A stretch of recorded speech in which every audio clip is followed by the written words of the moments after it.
So would you mind introducing yourself for the audience, please? Yeah, my name is Rachel Dowd, and I am an artist living in northern Indiana in the United States. I paint. I would categorize my painting style as more contemporary impressionism style, and I paint in both oil and gouache. Do a lot of plein air painting, some studio work in the coldest months, and yeah. Yeah. Well, speaking of which, actually, I'm going to start with this because when I was looking through your Instagram and I was talking to you about this a minute ago, I loved looking back at the timeline of your work. And I found this lovely post from 2016, which is it says, the hubby took this photo of me painting on our tiny patio a few days ago. Love painting outside. I have a feeling I'm a plein air painter at heart, but I won't be able to find that out until my kiddos are a little older. Certainly not going to. I thought that was lovely, and you're obviously grown to being absolutely a plein air painter. So, is that something which you just knew early on then? I think I felt it, but I was too scared to go outside and paint. My skill level was not good enough really to probably be successful plein air painting at that time. I probably would have just gotten more frustrated than anything. So I'm glad that I waited a little bit before I started plein air painting. Although if in my exact same position back then came to me and asked me, should I plein air paint? I'd be absolutely yes, do it. So there I'm contradicting myself, but um, I think I felt it and I really desperately wanted to, but I'm introverted and I'm shy and it stressed me out a lot in the beginning. I lived in Southern California at the time, so I think I remember one time I went to Balboa Park in San Diego. It's like this really beautiful historic park with arches and Spanish styled architecture and beautiful landscaping and stuff like that. And I just brought my sketchbook and my pencil. And I went and found a very shady spot under a tree in the corner in the back somewhere. And I sat down on the grass, and two people came up to me and was asking me what I was doing. And I was mortified. I was just like, leave me alone. I was trying not to be seen, so it took me a few years to get going. Yeah. Well, I can imagine when you're building up your skills, working indoors before you actually become a plein air painter, there's only so Hmm. much you can do because still, when you're plein air painting, I found that it just works differently. I don't know if it's the same for you, but I'm just a different painter. I'm not quite as Hmm. slow and methodical as I am indoors when I'm outside because I'm trying to capture the light and I'm trying to ensure that I get as much done with the time that I can as possible because you've only Hmm. got a short window of opportunity when you're Right. painting. So, how long did it take you to become comfortable outside? Um, COVID helped. When everyone was stuck indoors and they didn't want to go out, I went out hiking on some remote hiking trail in California, and there was very few people out there. I wandered off the trail and went down to the river area, and I set up my brand new little pochade box and everything, and I did my first plein air painting there. And I think one couple passed me, but they didn't bother me. So I was left completely alone and it was wonderful. I was so happy. Painting was awful, but it was wonderful. It was my first successful plein air experience. The first one ever, really, other than that sketching under the tree in Balboa Park. Are you still quite reserved then? Do you prefer still to not engage with anyone when you're out, or have you got used to it? No, I'm very comfortable with it now. People come up to me all the time.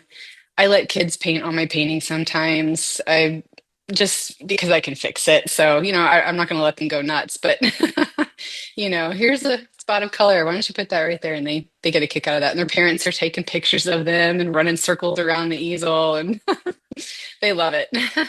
So, I don't know. I like to interact with people. I do get in modes where it's more like I'm going out to get this done and it's like kind of business minded and I don't really want to be bothered too much and I'll try to keep the conversation shorter so I can focus and get it done. But most of the time I don't mind people coming up to me and asking questions and It's the questions are remarkably similar to everyone who comes up to me.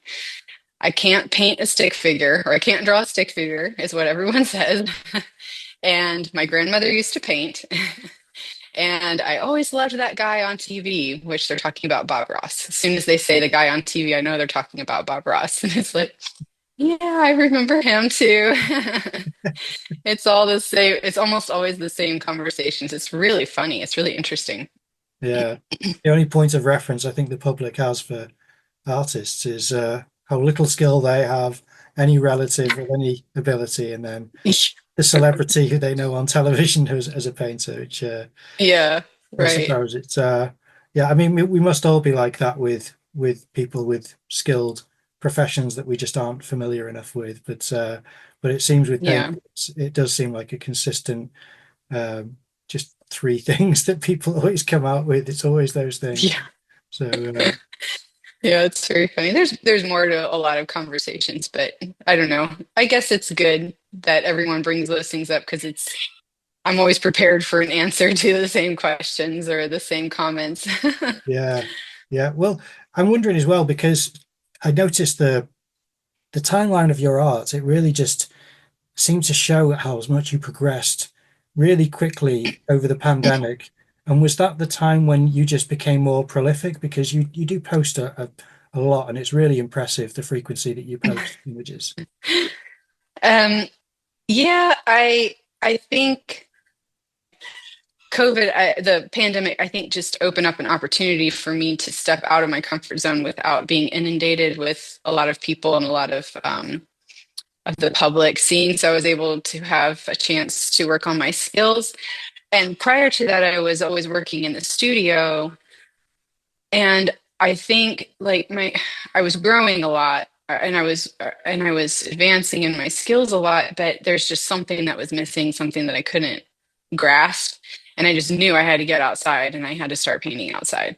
So it wasn't until I started plein air painting that I just saw huge leaps in the quality of my work. And I grew really fast once I started plein air painting. I think in a way it kind of was a step back because plein air painting is a whole nother animal than studio painting. And you're just, I think in the beginning, trying to get used to environment and the changing light and just dealing with all these things happening around you, people coming up to you, and you just have to kind of figure all of that out before you can really start focusing on the actual painting and capturing the scene in front of you quickly. That's the hardest part when you're starting plein air painting. And it really wasn't until I started doing that that I saw huge growth in my work. I saw growth prior to that, but it was not in leaps and bounds like it was when I started plein air painting.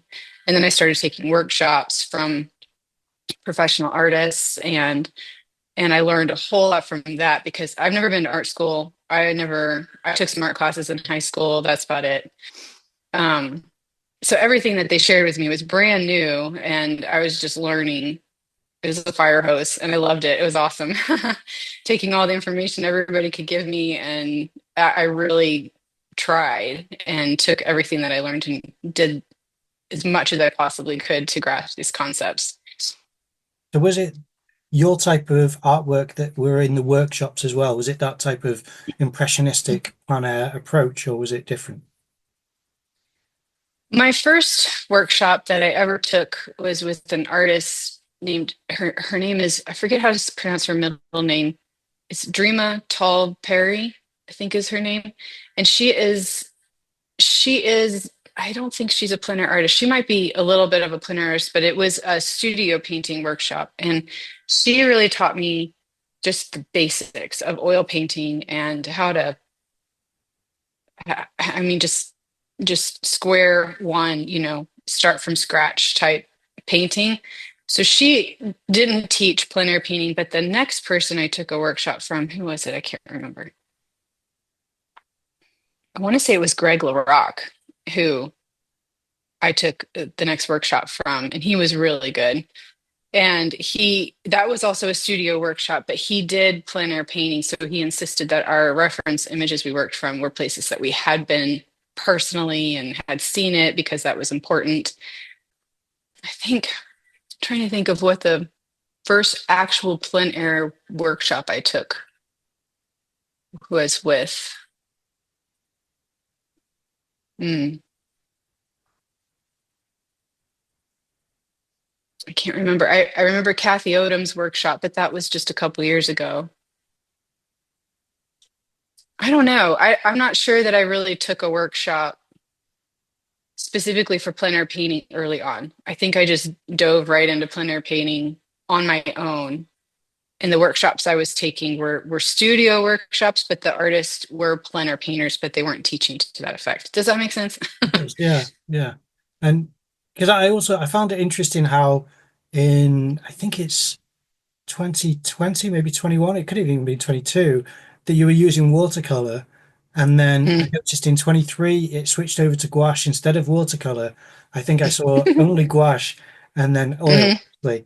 Is that Hmm. true, or do you still use watercolor? I don't really paint in watercolor anymore. Um, After California, we've moved a lot. After we lived in California, we did a lot of traveling overseas. So I brought watercolor kits with me to try to paint while we were overseas. I didn't bring any of my oils, even though I was more successful with oil at the time. So I just brought it for traveling and easy to carry and that kind of thing. But watercolor just never seemed to, I never seemed to be able to paint what I was thinking in my head with watercolor. I just couldn't get it down on paper like I was imagining it.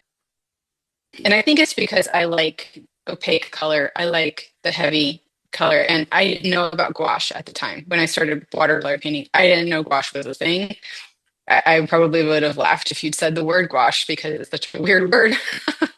But I think I just needed something quick and easy to paint with. And then when I came back from all of our travels, I went right back to oil painting. It was like the day I got back, I don't want to paint with watercolors anymore. I, I don't know. I think I got a good handle on them. I just couldn't get them to look the way that I wanted them to. So, and I think that's about the time that I discovered gouache, and um, that definitely lends more to my style and the effects and the looks that I'm trying to get in my work. So, Mm. It is something which a lot of oil painters appreciate gouache for a similar approach of almost sketching uh, an oil hmm. painting they'll do with gouache.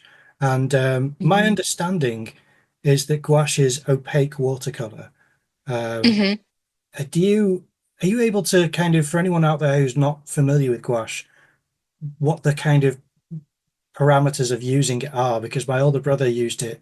I mean, I've used it myself, but my older brother talked about how he struggled because a wet Hmm. layer on top will lift the layer beneath Hmm. if it's too wet. So, how Yeah. do you understand the parameters of using gouache? Gouache is the best I can describe it is an opaque watercolor.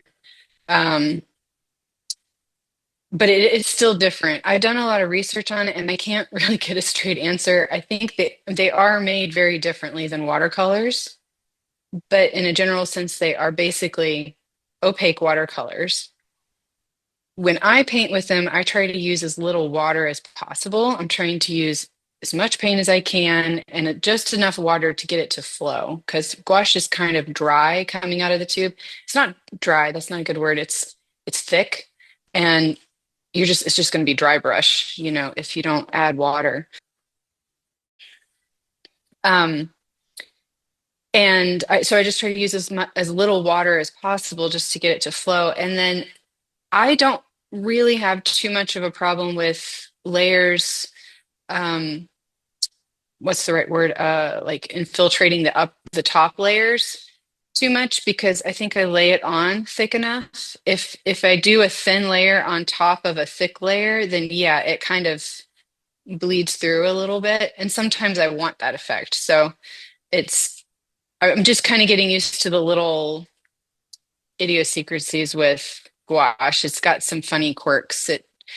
the darks tend to dry a shade lighter and the lights tend to dry a shade darker. So it's always hard to get those lightest lights without just some pure white gouache, almost no water on top, and it's hard to get those really dark darks, which I like. I like that it tends toward the midtones because I, in my opinion, I think the most beautiful paintings tend to have more midtones in them than dark and light. Does that make sense? Not too high of contrast, black and white type contrast paintings. I think Sargent, for instance, is almost all midtones in his work. Sorolla is almost all midtones in his work. So that I have a hard time not getting too dark in any of my work, whether it's gouache or watercolor or oil. I tend to be too dark. And so I've kind of worked around that a little bit. And gouache has really helped me not get too dark too quickly. So I can make gouache too dark too, but it does help. Yeah. I've noticed as well that with some of your gouache paintings, when I clicked on them, I thought they were watercolor at first because you almost it looked like you might start with a really watery layer and then build Yeah. thicker layers. Is that what you do? Yeah. Um, I play around with it. So lately, the watercolors I've been doing are a lot thicker, but The gouache, you mean? probably, sorry, gouache. Yes, Yeah. gouache. And in the fall, when I was playing around with gouache a little bit more, I was playing around with treating it like a watercolor and just kind of seeing what effects I could get with it being more watercolory because they're kind of hazy layers instead of completely transparent like watercolor is. And it's really cool. I really like the gouache work of Bernard Delario. I don't know if you're familiar with him. He has two different gouache styles. He has a drier style where it's real thick, and then he's got a wetter style where it's really watery, and he just works in these big abstract layers over and over and over again in gouache. And I think that's kind of what I was thinking of when I was trying to work with it more wet and wet. And I wanted to kind of see if it would get closer to what I was envisioning. Kind of moved away from that. I like the thicker application. I like the more oil-esque approach to it Yeah. for the work I'm doing right now. And it's just experimenting there is really healthy because that's given you education as where it goes and what happens, which you wouldn't have had Mhm. were you to have stuck to the conventional approach to gouache. So I appreciate, playing around with these things and finding out what happens when you try a different approach. Have you done that any of that with oil painting? Have you gone experimental at Oh all? yeah. Yeah.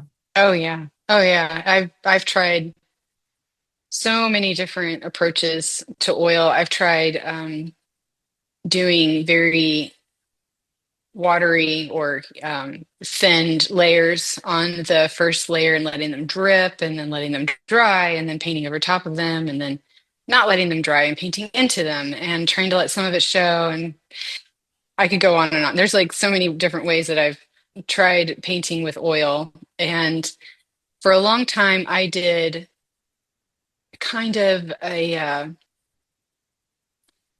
for a long time, I did like a transparent red oxide wash on every painting that I did because I was painting mostly plein air at the time, and so the red of the transparent red oxide helps offset all of the green that you're painting. It helps balance that out a little bit.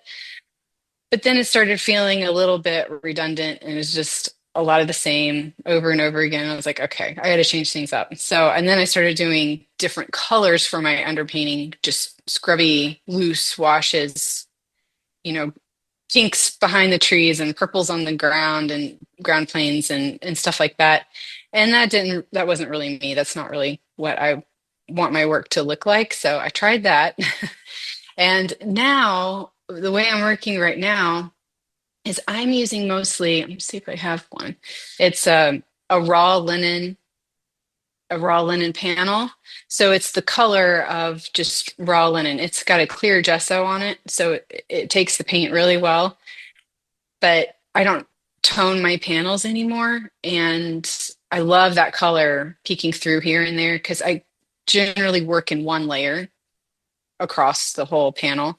And it's a beautiful color to have in the back. And I've found that I like my work better because the color's cleaner. If I work with a wet underpainting, I love to scrub when I'm painting. So I'm just picking all of that up, and I'm not necessarily making it muddy, but my paintings kind of started looking like they had a tone to them, like a little bit of a gray or a brown, like dimmed tone to them when I was done. And it's because I was working that underpainting in too much. So I decided to go try these raw linen panels. They're called Senso board. I really like them. And I'm able to scrub and get in there and paint and everything. And I don't have any white flecks showing through where I might not have covered a little piece of the canvas, which for some reason, I love it when other artists have that. They have the white flecks showing through. And I love the way it looks when they do it, and I hate it when I do it. I just hate the way it looks when I do it. So I love that mid-tone color of the linen that's showing through, and I think it lends well to the colors that I use and the style that I've adopted, and um, it doesn't muddy up my color. It keeps my color cleaner. Yeah, I imagine that it helps it have more of a the vibrancy to the color because the reflection of the light will bounce through it Hmm. purer, as opposed to having Hmm. this ground that's kind of killing a lot of the chroma on the top layers because it Hmm. can be based on reflection of light bouncing through. Hmm. That's really, really nice as well. I noticed that recently where I'd done two plein air paintings. One I gave a kind of raw umber, kind of solvent rich ground. And then the next day I'd just gone on white on a primed canvas. And the primed canvas just glows. The raw umber one doesn't. Hmm. Yet the raw umber one still is a stronger composition, but the other one glows the color Hmm. wise. So I need to try and gel the two. Yeah. So that's what I learned there. Yeah. Yeah. I'm the same way. I like the way that the colors look on white canvas, but because I work in one layer and I kind of lay a shape next to a shape, and there's just sometimes there's little pieces that aren't covered. I just hate those white flecks that are showing through everywhere. I don't know. I love it in other people's work and I hate it in mine. So I've just given up on trying to make it work because I tried many, many times to paint on white and just not tone it, and I just don't like it. So Yeah. No, I agree. I love the raw linen. Yeah, I love the raw linen as a look as well because it reminds me of Cezanne because Cezanne used to leave raw Mm, linen on his paintings. I just love that. I think it's just beautiful. yes. I love Richard Schmidt's work, and I think he toned his canvases. He didn't use the raw linen, but he left portions of it undone in the corners and on the edges. And I love that look. And the raw linen would lend really well to that, even though I haven't been able to accomplish that yet. I can't help myself covering covering up the whole canvas, but maybe one day I'll be able to like leave some of it raw, and it'll just elevate the painting a little bit, like Richard Schmidt's work did with his the undone, unpainted areas. It just looks so beautiful. Yeah, I always look at those types of paintings as a real confidence to be able to leave Mm, that because you've got to really be hmm. very sure of your work when you kind of leave that space untouched, which is just Hmm. something which you, I suppose, have to earn over time. So, um, but I was wondering as well, how experimental were you with tools as well? Have you ever tried different mark making, things? Have you tried like, not only kind of palette knives, but kind of using rags or even natural materials to make marks with? Have you played around with stuff like that? Not a whole lot. It's mostly brushes all the way for me. I try different kinds of brushes. I use synthetics, and then I'll go to bristles, and I'll try doing or painting with a larger brush than I'm used to. I'll try painting with a smaller brush than I'm used to. And oddly enough, like when I paint with a smaller brush, my paintings are looser. I don't understand. I'm the odd one out on that one because everyone says use a bigger brush to paint looser. For some reason, I get tighter. I don't know. It's weird. I really like the paintings that I create with a small brush, but I still use medium sized brushes. I would say bristles mostly to begin with, and then synthetics for laying on top of that. I haven't really experimented with, you know, some people use rollers or squeegees or sponges or paper towels and all of that. I haven't really experimented with using those kinds of tools to impart any interesting effect or texture or anything like that. It's probably the next thing I should work on. But I don't, it's mostly brushes. And I am not a palette knife painter. I have tried to paint with a palette knife. I just don't care for the look. I just don't care for the way like 100% palette knife painted painting looks. I've seen other people do it really well, and I like their painting, but I like the brush. So I like scrubbing. I like feeling it. I like molding it and pushing it and scraping it away and laying it on. I like all of that with the brushes. Yeah, well, that's the important thing I think about trying all these things is just to find out what works for you and what you do like. And for it to be pure Mhm. brushes for you is it's just good that you know that. That's the best part about it, really. And now I'm wondering as well, do you go from big brush to small brush, or is there any rhyme or reason to the way that you do it? Because if you go looser with small brushes, you should maybe start with small brushes and then go big. I know. I know.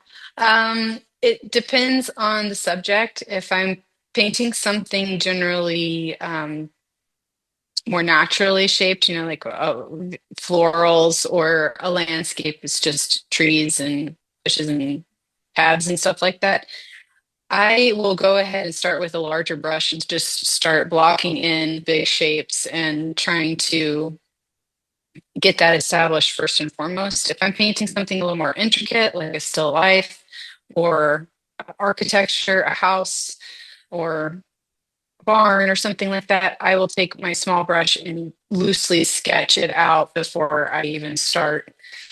That's another thing that I'm thinking of experimenting with, trying to do architecture without sketching it out first and just start laying shapes and carving into it as I go along. Because I think that that would create a looser look. When I sketch something out, I tend to be tighter. And I think that's true universally for most artists. Sketch something out, and the more detail you sketch, the tighter your painting's going to be. So I try to keep it as loose as possible. Um, so it just depends on the subject that I'm painting. I sometimes I'm scrubbing in big shapes with my larger brush, and sometimes I'm using my small brush to sketch out the initial drawing first before I start to make sure all those proportions are correct. Um, but even with that one, I think I would say that I start with a bristle brush and I just get all the large shapes in, even after I've sketched out an architectural drawing. And then I move to a softer um, synthetic brush, a little bit smaller synthetic, softer brush. And I'll still kind of use a scrubby motion with those as well. I'm not necessarily just laying paint on really carefully. I like scrubbing. I don't know. It just doesn't pick up everything underneath quite as easily. So is it scrubbing all the way, or do you have moments of now I'll be slower and then as other points? Yeah, probably the last 5% of the painting, I will lay in some deliberate marks on top of everything that I've scrubbed in. Still lifes and architecture, have a lot more careful details. So I'll lay in careful shapes with those a lot more than something that's looser, more natural shaped. Yeah. But yeah. Well, speaking of subject matter, in your early days, I noticed it was all florals, which are beautiful. And it was great to see that development in your thinking, in your observation, and in your kind of painting language that you were developing. And then now it's a real diverse mixture of what you're able to um, focus on. Do you have a preference Mhm. for what you like to go and paint more often? What's your comfort zone for painting? Um, I I don't know. Call me a temperamental artist, but I enjoy different things in chunks. So I will be all into plein air work, and that's all I'll do for a couple months. And then all of a sudden, I'm tired of painting green and tired of painting skies, and all I can think about is painting, using the color pink or purple or something like that. So I'll go and do some still lifes outside with more pinks and purples in them, and I'll do like a whole bunch of paintings with just pink and purple in them. I can see this when I scroll through my Instagram. It's like there's my pink phase and there's my green phase, and there's my it has a lot to do with color, I suppose, and and the subject too. Sometimes I get weary of doing a lot of architectural stuff, and then it's like I just want to be loose and not worry about making sure that these proportions are absolutely correct. So then I'll go through a phase where it's all loose paintings. And so I'm kind of moody in that way, but I don't know. It's just whatever I feel is calling to me. And I paint everything. I don't, the only thing that I don't really paint is probably portraits and too much figurative work, which is something I would like to get into over time. It's not something that is readily available to me. I don't have the availability of a model or even like a sketch group or anything like that that I can participate in and do that. And since I paint from life so much, I'm pretty adamant in if and when I start doing portraits or figurative work, it's got to be from life. And I don't want to use photographs. So I just have to wait till an opportunity comes my way at some point in the future and I'll jump onto that. But Mm. in general, I paint whatever I feel like, and it makes me sound really, I don't know, like I'm not focused, but Oh no, it makes you sound it's, free. That's good. yeah. We have been working on something in the background. We've had previous guests revisit the channel to give us additional content, everything from studio tours, sketchbook tours, talking us through the process of paintings and all kinds of additional treats, which you're exclusively going to see as a patron who supports the channel. So by supporting us on Patreon, you help the channel keep going. There's a lot of work put into this, from the video editing to the sourcing of guests. So you really help us find those guests and to put the content out. We have lots of content planned for the near future. So the links for that will be in the description of this video and in the description on the podcast channels. And otherwise, you can go on to Patreon and type in Painting Insights Podcast and support us that way. Thanks very much. Enjoy the video.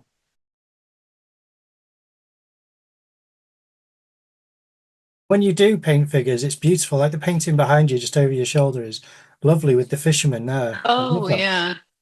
Yeah, that was painted from a photograph, but I was there. That was at a fishing pier in Florida. And it was super interesting. All these guys were fishing, and this one guy caught a really big fish, and he was moving up and down the pier, and all of the other fishermen are all lifting up their poles as he's going through underneath them, and then he would come back, and then he would go back again, and they're all working together to let him go as wherever he needed to go to get this fish tired out. And so that's what they're doing right there on the corner, trying to get out of his way and let him tire out his fish. I don't know. It was interesting. I really liked that day, and it was well, I have a lot of photos to work from. So It's I lovely for painted. several. I mean, the colors, the composition, I love the horizontal lines behind the guys at the back. I don't know if that's the pier or the water because it's in the distance. I can't see. Yeah, it's the pier, the boards on the pier, I on see. the Well, railing. really strengthens the composition, I think, as well, because it's got obviously lots of strong Thanks. verticals. Yeah, it's Yeah. lovely. Really nice. Thank you. I love it. So do you not do photographs normally? Is it really not a habit for you to use photo reference? Not up until okay, so I worked only from photos for the first probably several years of my painting. And then once I got into plein air, I fell in love with it. I could not work from a single photograph. Like years I went without painting from a single photograph because I didn't have the visual vocabulary that I needed to translate a photograph into what I know it looks like in real life because of my plein air experience. Now, in the past year or two, I think I'm starting to have more of that visual memory of what things actually look like when the sun is shining on the grass and creating the shadow, and the light's bouncing off here and doing this and doing that. And I know generally what that color of the shadow would be, even though it looks black in the photo. So I'm able to work from photographs a little bit more now because I can kind of see it with plein air eyes. Does that make sense? And but I still do from life as much as possible. I shouldn't say just plein air because I do still life all the time. Live in northern Indiana. It's winter 5, 6 months of the year. So, and I hate being cold. So I work in the studio a lot for the winter, and it's all still lifes from life. And I've had a lot of rotting fruit and vegetables in the studio and dead flowers, and they tend to accumulate. Then I got to clean them out. But I work from life for the most part. And then just probably in the last 6 months, I've really pulled out my photographs again, and I can kind of see them with new eyes, even from just a year ago. And it's like, I think I know how to paint this and make it look like it's, you know, how it looks from real life. I think I know that, you know, this needs to be warmer and this needs to be cooler, and this shadow needs to be a warm brown purpley color, and the sky is not white. The sky is, I can just impart all of my plein air knowledge to the photographs now, and I feel like they're becoming more successful. And that's really helping with my gouache work because I'm doing a lot of online teaching through Patreon and some online classes, and I have to work from photographs from those. I can't, for online work, I can't be plein air painting unless I have a still life set up while I'm doing the online class. It just makes it really complicated working from life because then the viewers don't have a reference image and all of that. So it's kind of worked really well timing wise that when I'm starting to teach online, I'm able to translate photos better than I used to into paint, and it make it look like maybe not necessarily a plein air painting, but more accurate with the colors and the values. Mm. And when you're out painting from life or in the studio painting from a still life, will you use a viewfinder or will you use your fingers to make a rectangle? Is that what you do to kind of get the composition? Yeah, yep. I use a viewfinder. I use a pretty big one. It's called the Fair Viewfinder. My friend developed it, and I really like it. I used to use the little gray one with the slider, but it's so tiny you can still see everything around it, and it's really hard to just isolate this one thing without seeing all this other stuff. So his is more like this big, and it's got different pop out windows for different aspect ratios, and that it really helps block everything out, and you can see just what's in the viewfinder. And so yes, I do that. I use viewfinder always when I'm plein air painting or when I'm doing still life painting. I don't think I ever not use it. I'm not ever not using it. And it's really only in the beginning, just for initial composing and then getting those first few lines in to just kind of place everything. And then I don't need it anymore. And I'm not using it the whole time I'm painting. I'm only using it for just the very beginning drawing or first block in, that kind of thing. So you don't thumbnail before you start on the canvas? Do you just get the composition and go straight to the canvas from there? Yeah, I should be doing value studies with each painting, and I teach that with all of my online classes. I'm trying to get everyone to do value studies every time, and I spent a couple years where I did value studies almost every single time that I painted, and I feel like I kind of got to the point where what I see through the viewfinder, I can tell if it's a good composition or not. If I did a value study, could I make it better? Probably, but I'm usually impatient and I don't want to just stop because it's like, okay, I know this is 90% there. The composition works. It's good. I'm just going to go with it. And most of the time it works and it's good. And I don't usually regret my composition choices without doing the initial little value study. Sometimes I do. Every now and then there's one that's like, darn, if I had just taken a couple more minutes, and moved this over, it would have looked so much better. But I've done a lot of value studies, and that's what I teach in my classes. And whenever I'm asked to teach a workshop or I decide to teach a workshop, it doesn't matter the topic or the subject or the medium. it always goes back to value studies. It always goes back to the value structure and the compositional structure. And it's like all of my workshops are almost the same thing in a way, because it's like we're just going back to the basics, back to the foundations every single time. Because it doesn't matter what you're painting or what you're painting with, it's those principles always come back. And I've tried to get in the habit of always creating just a basic 3 minute, really tiny value study for my paintings. And I've done that for years, but now I've kind of gotten to the point where I feel a lot more confident in my composition and design choices just looking through the viewfinder. And I tend to skip it a lot of times. But when I'm teaching, I'm always going back to value studies. It doesn't matter if it's a gouache workshop or an oil workshop, or it doesn't matter what I'm teaching. I tend to go right back to the value studies and trying to get the students to do that. And it's such a grind. There's a lot of artists who are just a lot of students who do not want to do value studies, and they just want to do the painting, and they don't want to do what is necessary to really help you understand and see design and composition in a certain way. Yeah, anyway, everything goes back to value studies. And I do tend to skip the value studies a lot of times right now when I'm just painting by myself.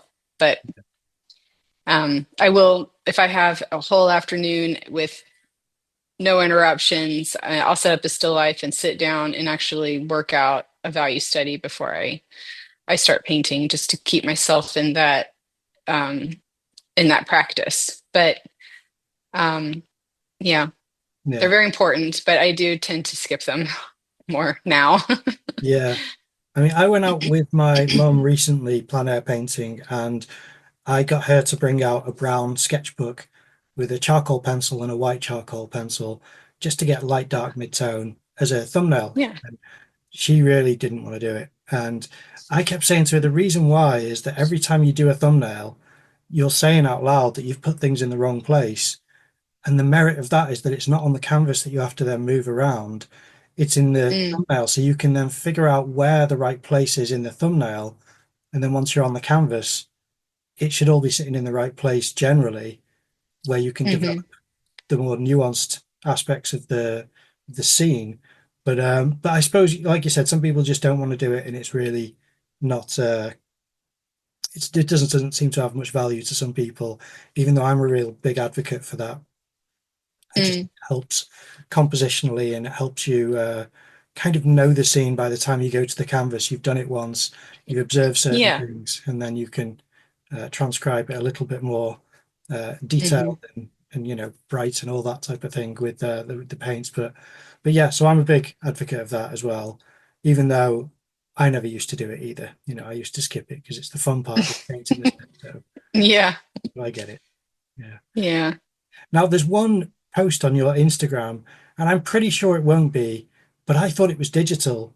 And it was interesting because I looked at it and I thought, I'm sure this is digital. It really does look digital.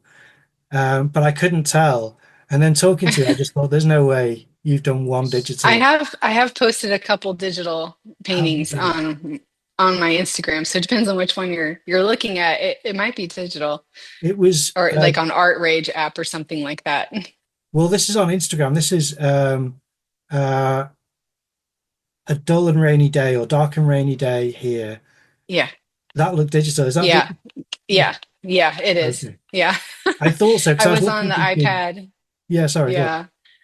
I was just sitting in bed and I had the iPad, and I have the Art Rage app on the iPad, and I don't use it very often at all. But there was a short time last spring, where I was kind of experimenting with digital, like sketches, not really to turn them into anything, to frame or sell or anything like that, but kind of make it easier for me to capture fleeting moments that I saw, and it was just raining outside and the colors were really pretty. And that was also me trying to really focus on midtones. And I know it's a dark painting, but a painting where the tones are all close together, and yet you can still translate the image. You can still see something. It doesn't all disappear. So that's kind of what I was thinking of when I did that. on the Art Rage app. So it was just a fun experiment. No, I think it's a great image as well. It's really nice because of that mid-tone range you've worked in.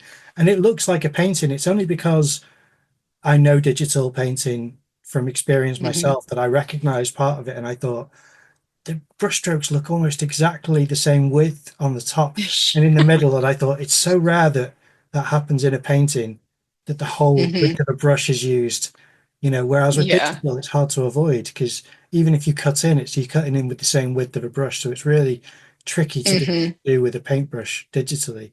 So that's the only reason that I thought I'm going to have to ask you if it's digital, because I think it's interesting when painters use digital medium because they're using it with with painting language, sorry, Hmm. digital work. So I thought it was really Yeah. nice. You had a really nice wet effect on there as well, which looked like you were painting through a window, like a wet I window. was. Yeah, Yeah. Yeah, I it was. was very nice. Yeah, I liked how it came out. I think I might have captured it a little bit easier on the digital medium at that moment than I would have if I had ran and got all my art stuff and tried to paint it. I was trying to get the tones and the colors correct. And it's really easy to just quickly change it on the digital, just to try and see how things look next Mm. to each other. So it was just an experiment, but yeah, that one turned out pretty interesting. Yeah, I liked it a lot. It stood out enough where I noticed it, I'd looked at it, studied it for a bit, and thought I'll have to bring it up just out of curiosity. I liked it. Um, Yeah. But yeah, talking about color, as you probably know, we always ask the artist if they have a set color palette. So do you have one? And if so, what's on your color palette? What colors are they? My color palette is it changes frequently because there's always some color that I'm wanting to experiment with, but it's the core palette has pretty much stayed the same. Right now, I am using you just want me to go through the colors, the names of the colors that I'm using. Yeah. So I start with cadmium yellow lemon, and then Indian yellow, and then yellow ochre, permanent orange, cadmium red, quinacridone rose, Caesar purple, Caesar purple, ultramarine blue. It could be ultramarine blue deep, Severs blue, viridian, and then titanium white as well. I've always kept it very small and tried to do just a warm and a cool of each primary and work from that for many years. And then recently, as in like maybe the last 6 months, I've expanded my palette a lot and I'm really loving it. I really like the range of colors that I'm able to mix with the larger palette that I'm using. Yeah. Now I wanted to ask, I've not heard of Caesar's purple before. That's an interesting one.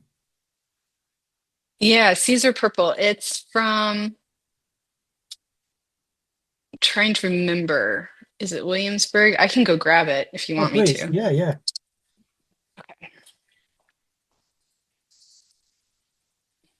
Got all my paint in this bag here. Let's see.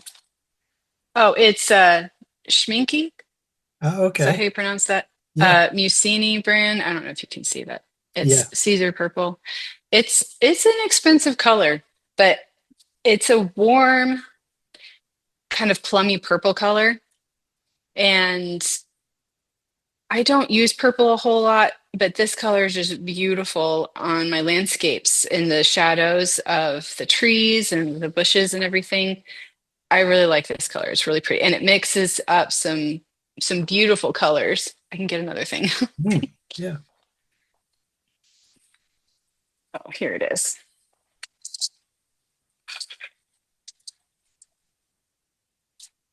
So here is the color range. I don't know if you can see. I did these color charts that um, I thought they were printed. Richard. They're so well done. I can't believe that. No, I actually mixed these up.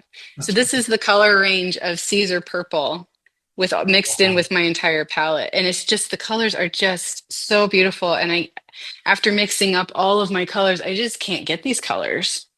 No, that's with, gorgeous. That is a gorgeous blend of colors there. Really interesting. yeah, I love it. And the mixed with Severs blue. That's my favorite color is Severs Yeah. blue. Yeah. Oh, So lovely. it just practiced with those, and I was I just realized how important of a color it was to getting some of these colors that I just can't get any other way. And maybe mixing three different colors together, you might get really close to some of these, but it's just quick. You know, if you have more colors and you know how to mix them, you can just get to that color a lot quicker. Mm. No, that's great. That's an interesting palette. It's always worth asking, even though it seems like it's going to be the same few colors. It never is. It's always a couple of wild cards in there, which I really like. Yeah, And you said Ultramarine Deep. Is that offering something? Because I've never come across the deep version of I Ultramarine. don't. That could be my gouache. I could be getting confused with Okay. my gouache. It's just plain ultramarine blue. Michael Okay. Harding. I use mostly Michael Harding paints. Mm. There's a couple colors that Michael Harding doesn't have that I use, like Severs blue is Williamsburg, and I love this color so much. And everything else is mostly Michael Harding. Mm. Yeah, Yeah. No, it's great paint. It is great paint. I love thanks. it. Yeah. Thanks. I've noticed on your palette back there, I hadn't realized until you got up. Is that the painting that you're working on at the moment? It looks like Yeah, maybe. that's the one that I did yesterday. Oh, Do wow. you want me to Oh, please. here? Yeah, it looks lovely. And that's the still Still a life. little, still a little wet. That's fantastic. Oh, I love it. Can you Oh, see that that? vase. Yeah, that's beautiful. Thanks. Excellent. I've been wanting to paint lilacs forever. I don't have any lilacs in at my house. So I actually went to the hairdresser last week and I saw she had a whole row of lilacs and I asked her if I could clip some. So I got some from her and brought them back and I was able to paint them this weekend. So Mm. And that's the still life set behind you. Is that right? yeah. Yeah, Yep. Can you see that's that? lovely. I can. Yeah, that's It's lovely. and then I have my light that I turn on. Excellent. Yeah, So yeah. I love it. That's great. It's a good little setup. I like that a lot. Yeah, very nice. So is the Thanks. weather not too bright there at the moment, or are you actually having good weather currently? It's a little cold. It's a little cold today, and it was cold yesterday, but it's supposed to warm up. It's springtime in upper Midwest is not really fun. It's very teasing. There's a couple good days, and you think spring's here, and then you get snow, and then it gets nice again, and then it rains for several days, and everything's mud forever. And then all of a sudden it's hot and summer's here. So spring's very short and we have to make the most of the few spring days we have here. Yeah, well, I was thinking about how nice that little still life setup is. So I suppose that's your saving grace is having that, little space to paint whatever you have in a controlled environment, which is nice. Right. Yep. Yeah, that is, yes. I Yeah. love my still life setups. And I didn't used to like still life, but now that I can work from life at any time of the year or in any weather, it's really, really nice. I love it. Yeah. I always think the choice of how people set it up and like the vase, for example, with your lilacs is a lovely vase for it as well. And it really contributes Oh, to the thanks. personality of the paint. So I think it's beautifully painted. It's lovely. Really nice. So Thank you. no, I'm looking forward to it. And yeah, I'm curious now as well, with you saying about Williamsburg and Michael Harding, is there a company for your brushes that you go to, or are you quite happy to just shop around for mixed companies there?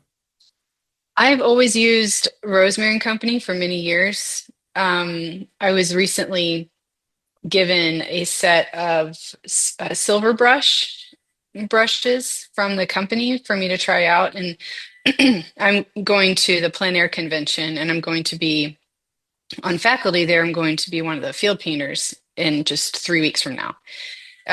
And they gave me some brushes to try out and use there at the convention. And I actually really like them a lot too. They're very high quality brushes. So I'm kind of using Silver Brush and Rosemary and Company interchangeably at the moment. Mm. I use lots of different kinds. I have my favorites are just Bristle and the Ivory line. The Ivory long flats are one of my favorites. The Eclipse line is a favorite. I don't know. I don't really need too much of a specific brush to get what I'm trying to get. I think I could probably almost paint the way I want to paint with any brush. Maybe not a super crafty, cheap brush, but I can get a lot of the effects I want with a lot of variety of brushes. So I'm not too picky about the brushes that much. And is it mostly flats, or will you use a round and filberts and things like that as well? It's mostly flats, but I scrub so much, my flats tend to turn into filberts after a while. So you could say I work with both flats and filberts, but they're made into filberts by me. Yeah, that's brilliant. Oh, I love it. Yeah. That's great. And what's your experience been with galleries? That's another thing I like to find out from artists. Have you had a mixed experience? I'm very brand new to the gallery scene. I just started being represented by a local gallery, Gallery O2 in Fort Wayne, and they opened about a year ago, and I've been with them for about a year. And so far, the experience has been good. I don't really have anything to gauge it off of, and I'm just kind of in the mode of, let's wait and see what happens and how this works out. And I don't really have an opinion on galleries as of yet. I haven't ever been in any other galleries, and I'm only in that one. So I don't really have a whole lot of experience with galleries quite yet. Okay, well, congratulations on the representation there. That's good Well, to thank you. get that started. And how Mhm. did that introduction occur? Did you go in and ask them about gallery space, or did they approach you? How did that work? They approached me, but I'm friends with them. So we're close friends. So they knew me, and they knew my work, and we've done workshops together and plein events together. And so they started their gallery, and they wanted me to be in it. So Yeah, it's not a usual circumstance. So everything's just not really your standard gallery experience yeah. with what I've got so far. No, but that's nice. And do you do your own framing, or do you have a dedicated kind of frame shop, or do the gallery sort that? How do you work that out? Um, I I use a few different framing places. I really like Teague Molding. They're out of Nashville, Tennessee. They have good prices on their frames. They're well made, and they'll ship this ginormous box to my door, and it's there in 3 days. And I did not pay for rush shipping, and the shipping's always very prompt. I really like them a lot. I buy a lot of frames from Jerry's Artorama. I particularly like how they always come in a box. All the frames come in their own box, so it really makes transporting them super easy. I've shipped in those boxes as well, so that makes it easier to ship them. Um, those are the two that I use the most. There's a couple places I'm looking at and trying their frames and seeing what they've got, but yeah, I don't know, nothing too. Yeah, excellent. So that's the gallery where people can see your work in person. Did you say O2 Gallery it's called? Yeah, Gallery O2. Gallery O2. So we'll make sure Yeah. that there's a link for that in the description, because seeing people's work in person is a real treat. It's always a privilege to be able to see the painting in person. It's really different than being able to than having to see it on the internet, over the screen. As much as it's beautiful work, to see it in person is it's just different, isn't it? It's just better. Yeah. Yeah, So, it's nice. yeah. And then, but aside from that, if people aren't able to make it to that gallery, where online would you like people to see your work and support you? My work can mostly be found. I mean, I've got my website, which is racheldowdfineart.com. And then social media is where I'm the most active, Instagram and Facebook. And both of those, my handle is Rachel Dowd Fine Art. I also teach some online classes. It's not really, they're demos. I'm not teaching on Patreon. I'm just offering a monthly demo in gouache and oil on Patreon, and people can subscribe to get those full length demos there. Um, where else? I think that's about it. That's Social good. media and my website are really the two places that most of my work can be found. Yeah, well, that's fair. I mean, that's a good spread of places as well. So there'll be links in the description for Gallery O2 for your Instagram, website, and Facebook, as well as for your Patreon, where people can join, support you, and then partake in your gouache tutorials every month. That does sound fantastic. But yeah, it's been an absolute treat talking to you. You've been very generous with your time. Thank you for being a guest on the Oh, podcast. thank you. Yeah, thank you for having me.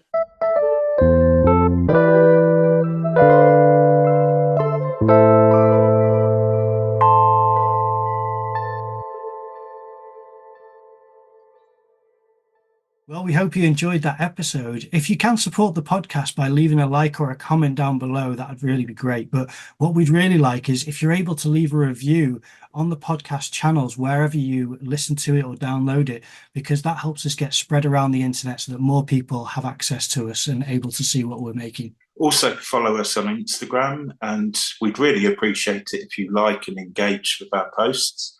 Help get the podcast better known. Thanks for listening.